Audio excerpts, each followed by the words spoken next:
At least 17 people have been killed after violent tornadoes swept through parts of the southeast. Destructive winds are now moving east, threatening the Mississippi Valley and deep south today. Fox Weather's Robert Ray reports on the extreme conditions. Forecasters are calling Saturday a day of high risk for severe weather. A massive storm outbreak is expected to impact 150 million Americans. It's right there! Tornado on the ground! Tornadoes, hail, and hurricane-force winds impacting states in the Mississippi Valley and deep south. Nervous. I've been in a tornado before in the 4th grade, so I'm not looking forward to what's coming. The Storm Prediction Center issuing a rare level 5 threat for Mississippi and Alabama, with forecasters warning of significant tornadoes. Experts say it's not unusual to see these weather extremes in March, but its intensity and size is a concern. With a 5 out of 5 risk level for a great chunk of central Alabama and even Mississippi, you have to take this serious. This is something we don't want people out and about. Twisters slashed parts of Missouri overnight, which left homes unrecognizable and killed several people. And more than 220,000 Americans are without power after intense gusts of wind sparked outages in Texas, Michigan, Missouri, Illinois, and Indiana. I implore you, I beg you, please do not come out and survey the storm damage. Give us time to do our jobs.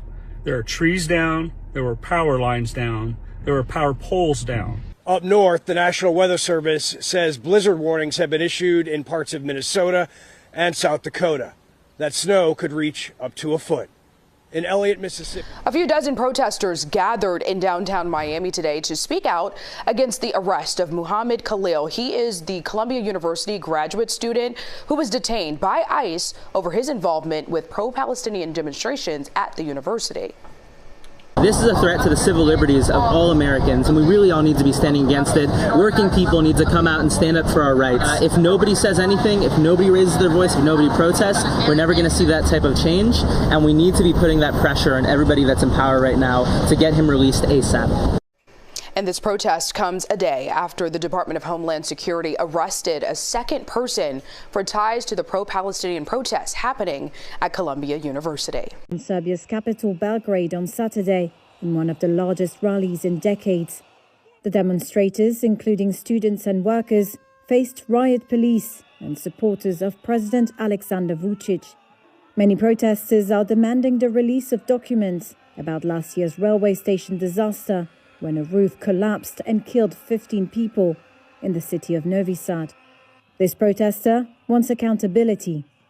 I believe that after this, people will have a better awareness of what's going on in the country, and I'm hoping we will be able to reach out to the people, that all will be good, and that we will return to normalcy. We are waiting for the authorities to be held accountable for what happened in Novi Sad, as we believe it is all about the irresponsibility of the state bodies. The railway disaster triggered accusations of widespread corruption and negligence in the government, despite prosecutors having charged 13 people and the government announcing an anti-corruption campaign. Months of protests have been largely peaceful, but police said they apprehended 13 people in incidents overnight and early on Saturday. And China is calling the new plan for an American investment firm, BlackRock, to buy 2 ports in the Panama Canal from a Hong Kong-based company spineless, groveling, and a betrayal. The nearly $23 billion deal was considered a way to ease concerns from President Trump that China is, quote, running the canal. But observers think that some investors are worried the deal may not go through if Beijing objects. Mexico's federal government has taken over an investigation after a group of civilians searching for missing relatives uncovered a site of an apparent mass killing. The discovery has raised questions over failures of police to uncover evidence at the same location. The site is most likely linked to Mexico's violent drug gangs. More than 120,000 people are currently disappeared in Mexico. Forensic teams have returned to look for evidence at this ranch in western Mexico. This after civilian activists searching for missing loved ones found piles of clothes, shoes and human remains at the site last week, along with ovens possibly used to cremate bodies. We started digging and we saw the ground giving way. That's when we kept digging and small bone fragments began to appear. So we focused on those areas and that's where we found the ovens. The ranch was allegedly used as a training base for recruits by one of Mexico's most powerful cartels. Officials first searched the site in September 2024, but found little evidence. However, Mexico's top prosecutor Alejandro Gertz says it would have been impossible for Jalisco state authorities not to have been aware that more was happening there. An opinion also shared by volunteers.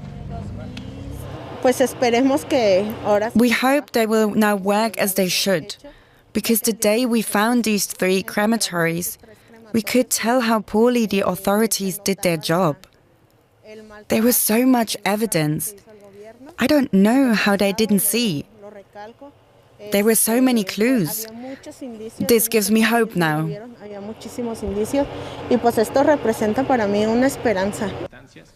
Hope because the Mexican president, Claudia Sheinbaum, has promised to deliver. Nuestro interés no es político. Our interest is not political in this case, but has to do with truth and justice. First and foremost, the truth. Primero, antes que nada, la verdad. And that's something that the families of Mexico's disappeared continue to look for. Well, Jules Giesler has reported extensively for DW and Latin America and joins me in the studio to talk more about this. Good to see you, Jules.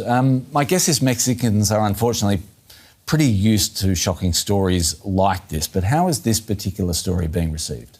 Yeah, you are absolutely right about this, sadly, because we're talking about a country that has more than 120,000 people missing, reportedly missing. So not talking even about the unknown numbers, right? These are official government numbers. So people, at the same time, yes, they're used to these news, have missing people's notice all over the news every day. At the same time, this case shocked people.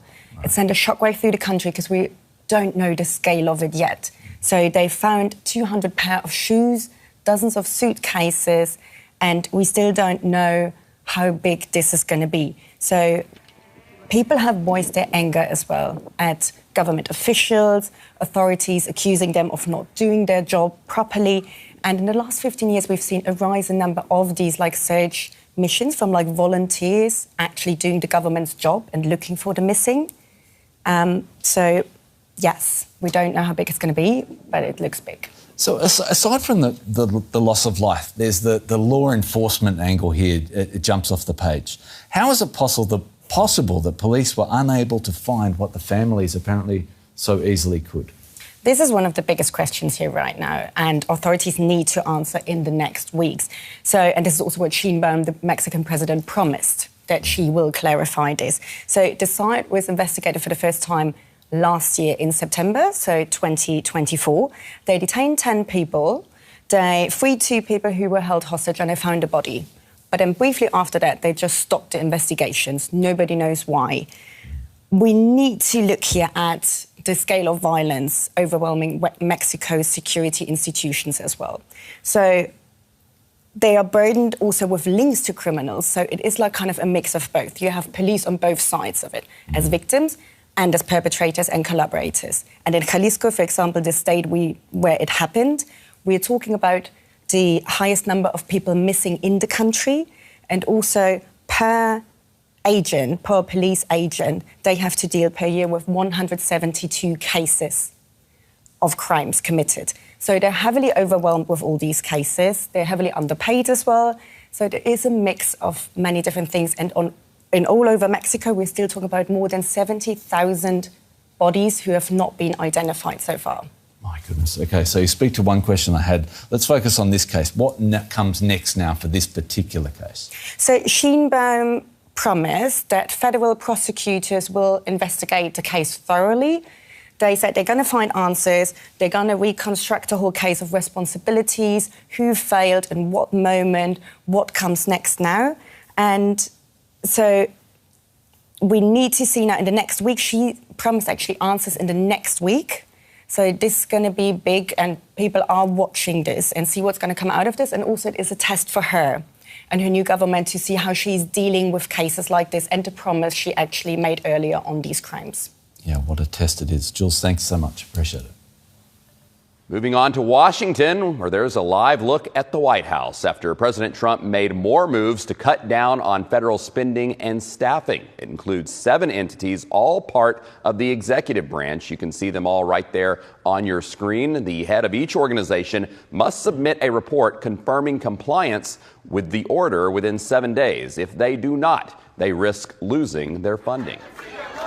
Widespread demonstrations erupted when President Donald Trump, in his first term, issued a travel ban for 7 majority Muslim countries. And now, the Trump administration is considering a new travel ban. That's according to sources familiar with the matter and an internal memo seen by Reuters, which shows 41 countries divided into 3 separate groups. The first group of 10 countries, including citizens from Afghanistan, Iran, Syria, Cuba, and North Korea, would be set for a full visa suspension. The second group of 5 countries, Eritrea, Haiti, Laos, Myanmar, and South Sudan, would face partial visa suspensions.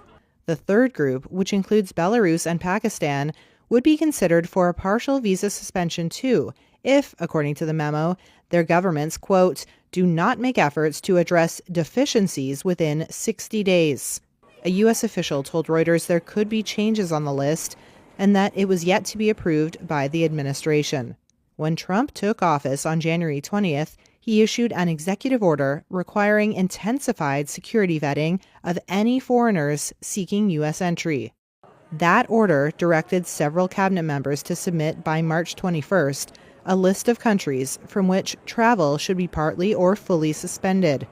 The State Department did not immediately respond to a request for comment from Reuters. President Trump invoked the Alien Enemies Act today. Now a federal judge is considering a wide-reaching order to block him from deporting non-citizens under that act. The president took action, saying the U.S. is being invaded by the Venezuelan gang Tren de Aragua. Earlier, a federal judge had granted a temporary restraining order barring the president from deporting 5 Venezuelans under the Alien Enemies Act.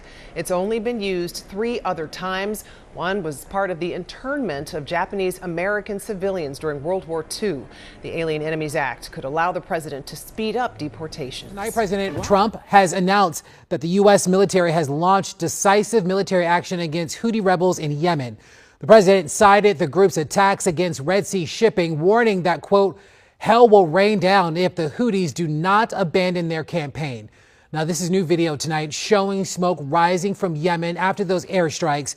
President Trump also warning Iran to stop supporting the group or they too will be held accountable. The Houthi-run health ministry says that 9 civilians were killed in those strikes.